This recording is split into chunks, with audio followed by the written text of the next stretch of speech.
ஐயோ போச்சுடா, இன்னைக்கு மப்பு கொஞ்சம் ஓவர்.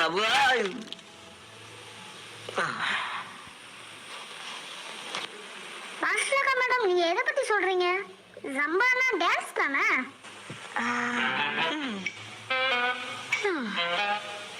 நீங்க இப்போ சம்பா டான்ஸ் பத்தி பேசிக்கிட்டு இருக்கீங்க? ஆமா, அதேதான். நம்மளோட ஸ்கூல்ல நடக்க போற அந்த கேம் பார்ட்டில அந்த சம்பா டான்ஸ் ஆனா எவ்வளவு செமையா இருக்கும் இல்ல? கேம் பார்ட்டில ஜம்பாவா? நீங்க டெய்லி அதை பிராக்டிஸ் பண்றதுனால சொல்லிட்டு இருக்கீங்களா? ஆமா, பிரின்சிபால் கிட்ட கேட்டீங்களா? அவர் என்ன சொன்னாரு? அவரை பத்தி தெரியாதா உங்களுக்கு? அவர் வருஷம் நடக்கிற இந்த கேம் பார்ட்டில ஏதாவது புதுசா இருக்கணும்னு தான் நினைப்பாரு. இந்த சம்பா டான்ஸ் கூட புதுசான ஒரு விஷயம் தானே. அதோட இந்த சம்பா டான்ஸ் ரொம்ப என்ஜாயபிளாகவும் என்கேஜிங்காகவும் இருக்கும். அதனால இதை பார்க்க வர ஸ்டூடெண்ட்ஸுக்கும் அவங்களோட பேரண்ட்ஸுக்கும் கூட இது ரொம்ப பிடிக்கும். அங்கே நிறைய விஐபிஸ் கூட வருவாங்க. அவங்களாம் என் டான்ஸை பார்த்துட்டு என் கூட ஃப்ரெண்டாக வரியான்னு கேட்பாங்க.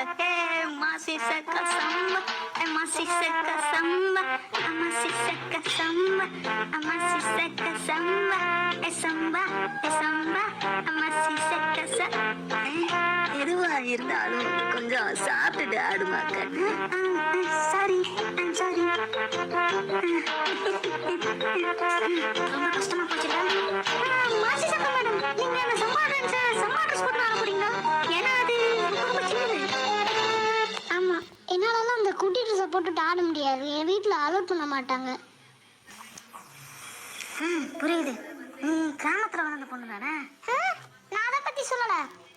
ஏன்னா எனக்கு கல்யாணம் ஆயிடுச்சுல்ல. மூடு. நான் இந்த ஸ்கூலை ஃபேமஸ் ஆக்குறதுக்கு நான் செய்கிற சின்ன சின்ன முயற்சி தான் உனக்கு தப்பாக தெரியுதுல்ல. நான் பண்ணுறது எல்லாமே இந்த ஸ்கூலை ஃபேமஸ் ஆக தான். அப்போனா தான் இந்த ஸ்கூலுக்கு ஒரு முன்னேற்றம் கிடைக்கும். வர நம்மளோட ஸ்கூலுக்கு வர ஸ்டூடெண்ட்ஸோட எண்ணிக்கை கம்மியாகிட்டே போகுது. அதனால இந்த மாதிரி சம்பா டான்ஸ் ஏதாவது பண்ணால் ஸ்டூடெண்ட்ஸ் வரதுக்கு வாய்ப்பு அதிகமாக இருக்குது. நீங்கள் பண்ணுறது ஸ்டூடெண்ட்ஸ்க்காகவா இல்லை உங்களுக்காகவா மேடம்? இப்போ ஏதாவது சொன்னியா? இல்லை இல்லை, நீங்கள் இந்த ஸ்கூலுக்காக எவ்வளோ பாடுபடுறீங்க அப்படிங்கிறத ரொம்ப பெருமையாக பேசிக்கிட்டு இருந்தேன் மேடம். இந்தாங்க சம்பா. நாளைக்கு பார்க்கலாம் madam. Masih saka samba, masih saka samba, masih saka samba, masih saka samba.